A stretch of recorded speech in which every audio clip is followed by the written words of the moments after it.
Hello, welcome back my YouTube channel Lina.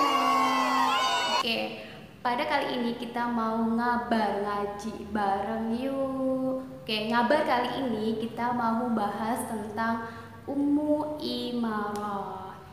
Ummu Imarah ini adalah tokoh atau sahabiah yang menjawab semua masalah-masalah wanita.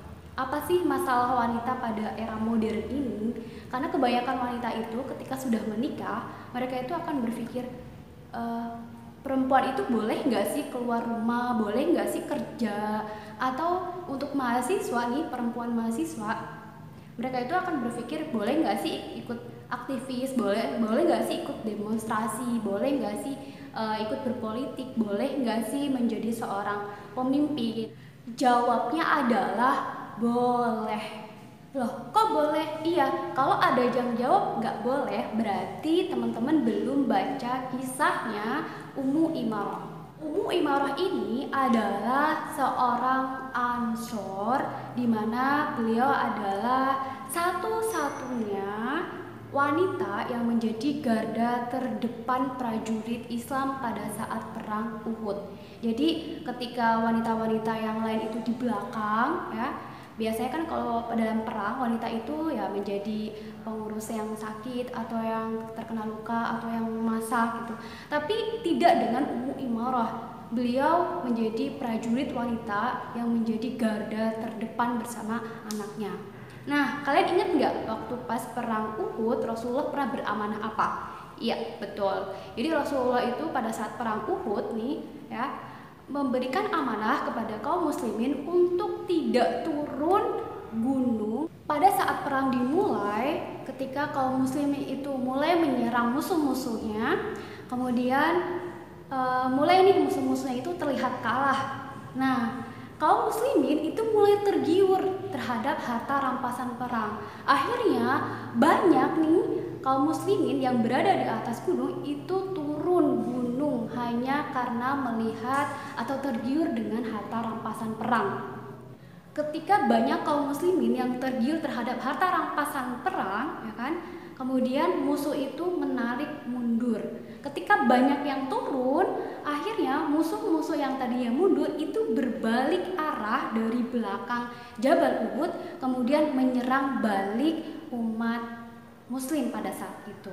Nah, pada saat itu Umi Imarah itu langsung berpikir, ya Allah, siapa yang menjaga Rasulullah sedangkan kaum muslimin itu banyak yang turun gitu kan. Nah, akhirnya Ummu Imarah itu langsung menghampiri, padahal pada saat itu Ummu Imarah itu sudah kehilangan pedangnya. Lalu apa yang dilakukan Ummu Imarah? Mungkin bagi kita kan, aduh, kita aja nggak punya pegangan apalagi mau menolong Rasulullah, tapi nggak dengan Ummu Imarah. Beliau langsung berlari dan menepis pedang-pedang dari musuh itu dengan tubuhnya. Tak hanya itu, tak hanya sekali, dua kali, bahkan 11 kali. Bayangkan, kena pedang 11 kali. Kita aja patah hati sekali, itu sakitnya berhari-hari, apalagi Ummu Imarah 11 luka yang dipukul atau dilukainya itu dengan pedang baja gitu kan, pedang baja yang benar-benar tajam gitu. Kita aja kena pisau aja nangis gitu kan, hanya sedikit gitu kita nangis, apalagi ini 11 luka. Dan yang paling parah itu adalah terkena bagian lehernya gitu. Setelah Ummu Imarah ini terluka sebanyak 11 kali dan Rasulullah pun terkena luka, mereka kemudian dibawa ke tenda, ya kan, dibawa tenda untuk diobati. Karena pada saat itu Ummu Imarah ini tidak lagi bisa berjalan, akhirnya itu dipapah atau dibawa gitu kan, karena udah nggak bisa ngapa-ngapain. Bayangin 11 luka, seorang wanita dihempas dengan pedang baja sebanyak 11 kali, ya udah nggak bisa ngapa-ngapain. Ya, di tenda, ya, Rasulullah itu menghampiri Ummu Imarah. Pada saat itu Ummu Imarah itu sedang dijahit gitu.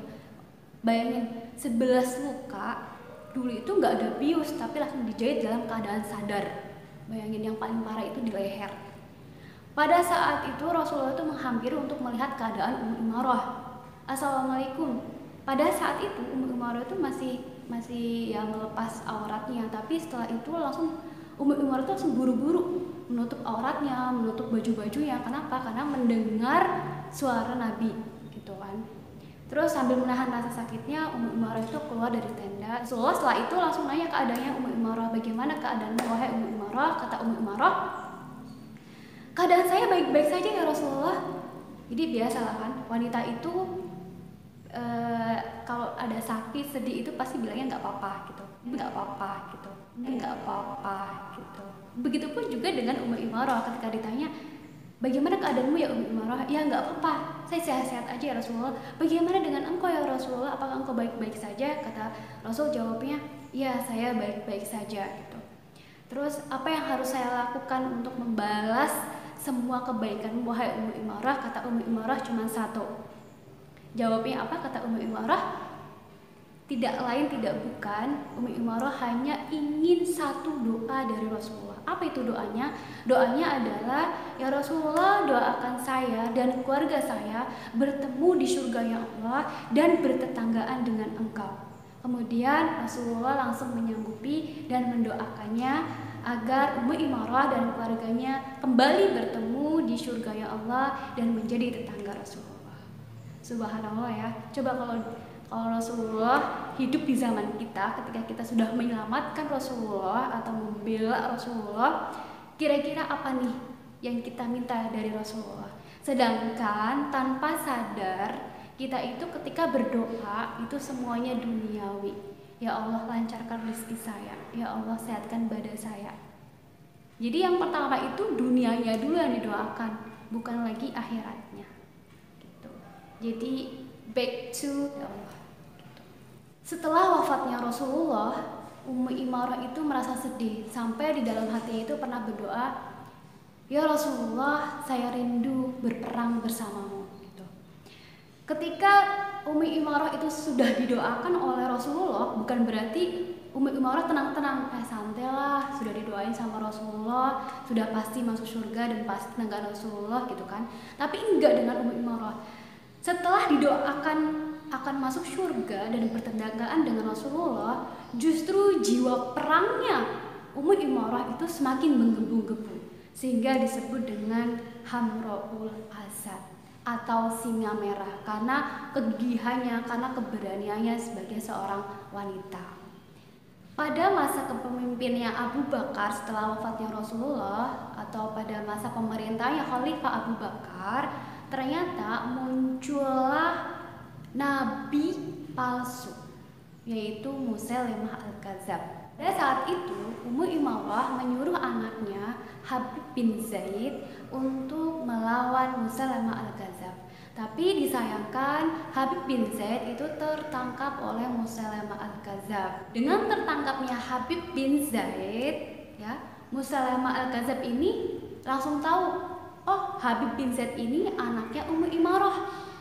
Nah kalau gitu saya pengen tes, benar nggak sih anaknya itu sekuat atau seteguh imannya Ummu Imarah?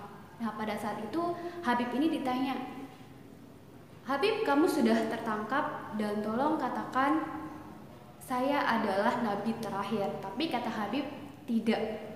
Sampai dikatakan berkali-kali tetap Habib menjawabnya tidak. Kemudian karena saking marahnya Musailamah Al-Kadzab menguji keteguhan iman Habib bin Zaid ini dengan menyuruh ajudannya untuk memotong setiap bagian tubuhnya, sampai pada akhirnya Habib bin Zaid ini mengakui bahwa Musailamah Al-Kadzab ini adalah nabi terakhir.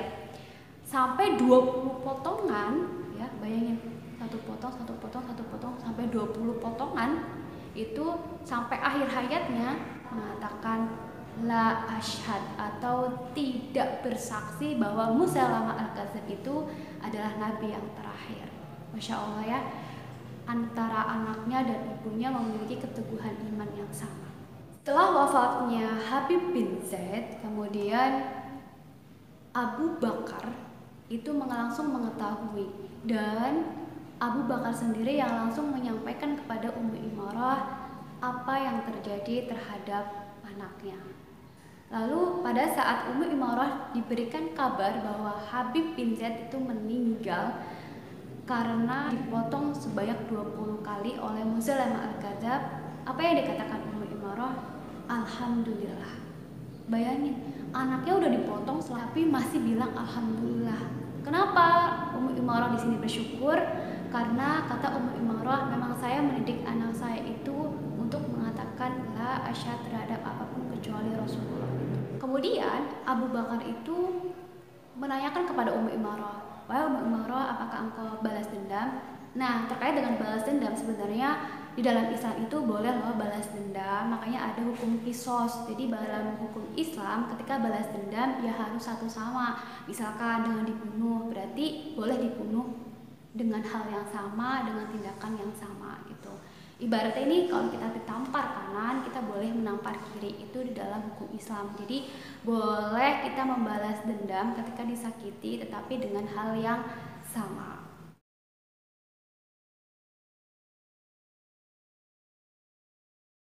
Ketika wafatnya Habib bin Zaid, anaknya, itu terjadi perang Yamamah untuk melawan Musailamah al-Kadzab gitu.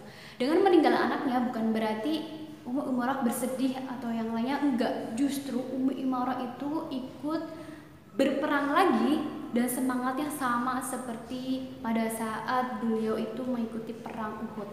Nah, pada saat Ummu Imarah ini mau ke medan perang itu bertemu dengan Ali bin Abi Thalib. Sampai Ali bin Abi Thalib itu bertanya kepada Ummu Imarah, wahai Ummu Imarah, apakah engkau yakin akan mengikuti perang?